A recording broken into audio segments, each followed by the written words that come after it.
everyone, and welcome to today's episode. We're going to talk about Every Deadly Suspicion by Janice Cantore. So, this book is a romantic suspense novel. It's a Christian romantic suspense, so it falls within the Christian fiction genre, and it's a standalone story. And I read an advanced reader copy of this one. So many thanks to the publisher for giving me an advanced reader copy. And I'll do my usual disclaimer and say that all the opinions that I express in this episode are completely my own. Now, why did I want to read this book is the question. So this is the first book I've actually read by Janice Cantore. I have a couple of her books in my TBR that haven't made it to the top of my list.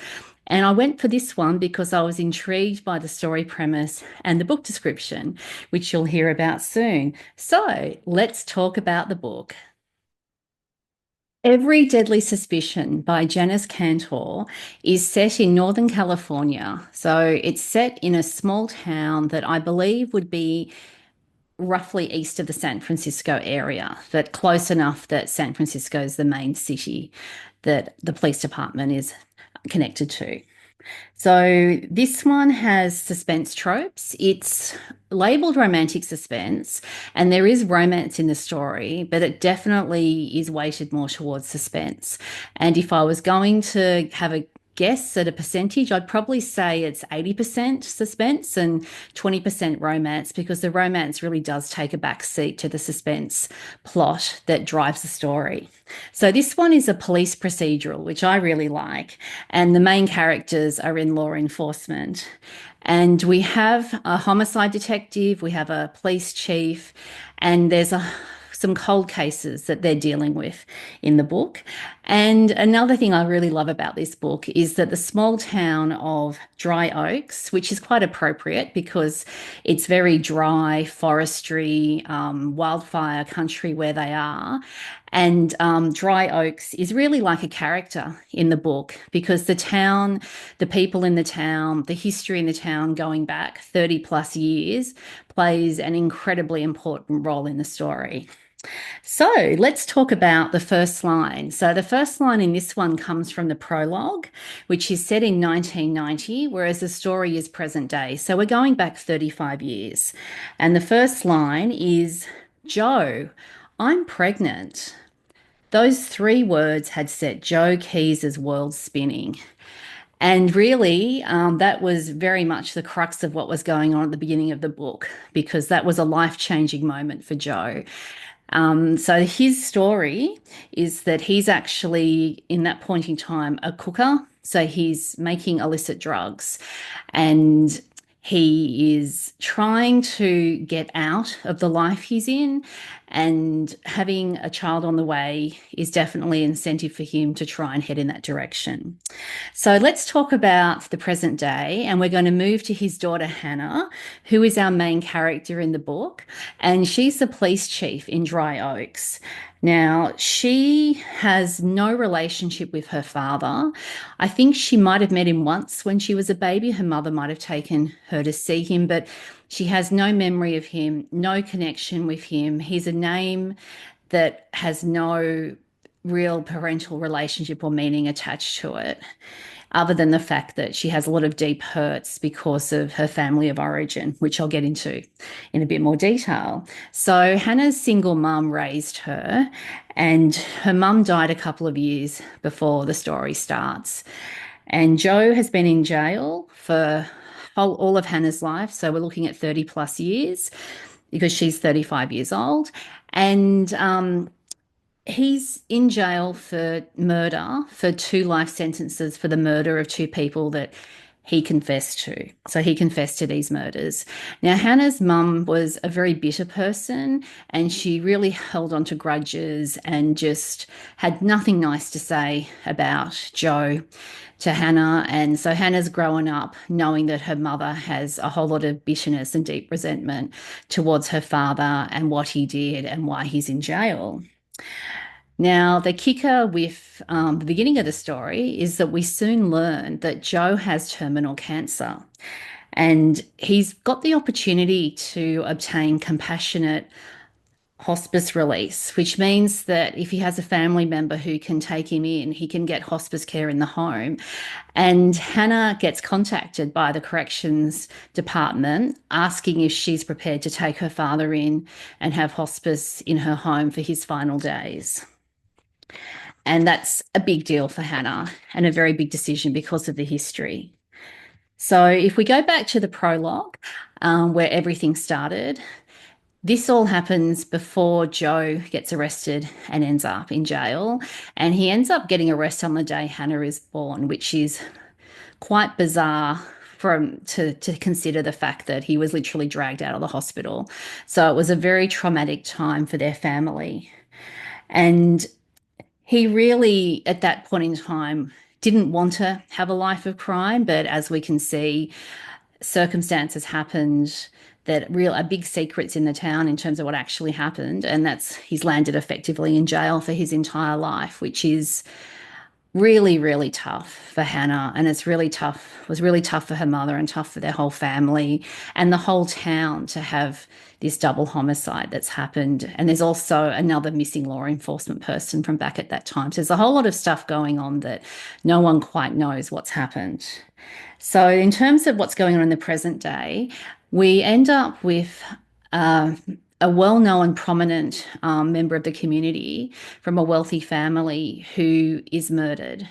And this happens early in the book. And there are no real clues about why or who would have a motive to kill him. And the case effectively goes cold, which really frustrates Hannah because she's the police chief and she doesn't like not being able to solve the crimes that happen in her jurisdiction. And we also have this very annoying true crimes podcaster. Now, he is like his mission in life is to drive Hannah crazy. So he listens to the police scanner. Whenever something comes up, he knows the codes. He's there on the scene. He's got a camera, he's got a microphone, and just gets in the way and just drives her nuts. And the issues between her and him go a bit deeper because at one stage he did have a relationship with her mother, and then he published his first book. So he self-published a true crime book, which was basically his version of what happened to Hannah's father and why he ended up in jail. And there's a lot of people in Dry Oaks who have a lot of issues with this man who has tried to cash in and make money off a whole lot of hurt and despair that's happened in the past. So he's a bit of an obnoxious character. And Hannah's basically lived her life where she can't escape the sins of her father, and they've haunted her. And she's done really well to be elected as the police chief. And so it really is a testament to her strength of character that she's been able to overcome the difficult childhood she had at the beginning. So Hannah is also dating a homicide detective who is based in the sheriff's office nearby. So his jurisdiction includes where Hannah is in her small town. Her childhood sweetheart, who was the kid at school who defended her against the bullies who teased her about her dad. He broke Hannah's heart 10 years ago and left town, and now he's back. And he's working as a firefighter. And she's kind of avoided him because she really doesn't know what to make of what happened in the past and what's going on now. And she's dating someone else. And so she's kind of let sleeping dogs lie. But as we know, things always get shaken up at some point in time. And that happens in the story. So we have some cold cases and homicide murders that need to be solved, and some very frustrated law enforcement people because they aren't able to crack these cases. And the town really is a character in this book, and it's hiding some pretty big secrets. And as the story progresses, those secrets start to unwind, and that puts a bit of pressure on a few people who really would prefer that the past stays in the past. And one of the big themes in the book is the search for truth. So, in terms of the relevant faith threads in the story, this one has a very strong redemption and forgiveness themes, and they've very much organically come out of what's taking place in the story. And it's not just in terms of what's happening with Hannah. There's multiple characters in the book who have their own faith journeys and things to overcome and look at as well. And I really appreciated how that was all put together. And letting go of bitterness was a big theme, and Hannah being able to overcome her mother's bitterness and not becoming a bitter person like her mother was something I appreciated in the book, and also how the truth will set you free and the importance of the truth bringing about justice. Now, my favorite book quote is is this one. Is it really possible for me to get right with God when I've spent most of my life running from Him? And that really sums up one of the characters in the story who had lost a loved one when they were younger and really had run away from God because this person believed that God had not been there when they wanted and hadn't intervened and done anything to save their loved one. So I appreciated how those themes played out in the redemption and forgiveness threads in the story. Now, in terms of how this book impacted me, I loved reading it because I do love romantic suspense, and particularly when the suspense is a prominent part in the story. I came into this story knowing that it was more likely to be suspense heavy than romance heavy. So it's not like you have a suspense plot and a full romance plot. The romance is definitely second place to the suspense in this one. And this story really made me think, and not just about Hannah and the situation with her dad, but also with the other people in the town and the things that were going on with them as well. And I really empathized with them at different times over different things. And I can't really say what they are because I'm not going to give away any spoilers for the story. But we really look at how injustice has a massive impact on people and how much pain and suffering and loss can happen when the truth is hidden and secrets are kept. And the truth really does make a difference. And that was a very strong theme in this book. And the suspense plot had lots of danger in it. It had the end of the book had the level of danger and suspense that I would expect in a romantic suspense. And it did keep me guessing, and I didn't work out exactly what was going on until it was revealed in the book, which is always fun. And I appreciated seeing more about and learning about the compassionate release system that her father could do. And I thought it was lovely that there was an opportunity for inmates who had been model prisoners to actually have a chance to have some dignity in the way they pass. And I know part of that relates to saving money from the government, but it's also something that I enjoyed seeing that in the story. So the side characters had their own problems and issues, and it was really fun to see what was happening with them as well. And all the characters had very strong interconnections, and I appreciated how all the pieces of the puzzle came together via all of the characters. So, in summary, I would recommend this book to readers who like police procedurals, especially ones that include homicides and cold cases. So, there are murders in the book. So, if you're not interested in reading a book about murder where people die, then I suggest giving this one a miss.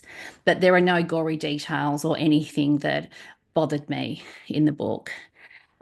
This one is a great one to read if you prefer your romantic suspense to be more heavy on the suspense and less on the romance. If you were reading this book looking for romance, you'd probably be disappointed because the romance elements are very understated. And if you start reading the book thinking there's a love triangle, let me assure you there isn't a love triangle.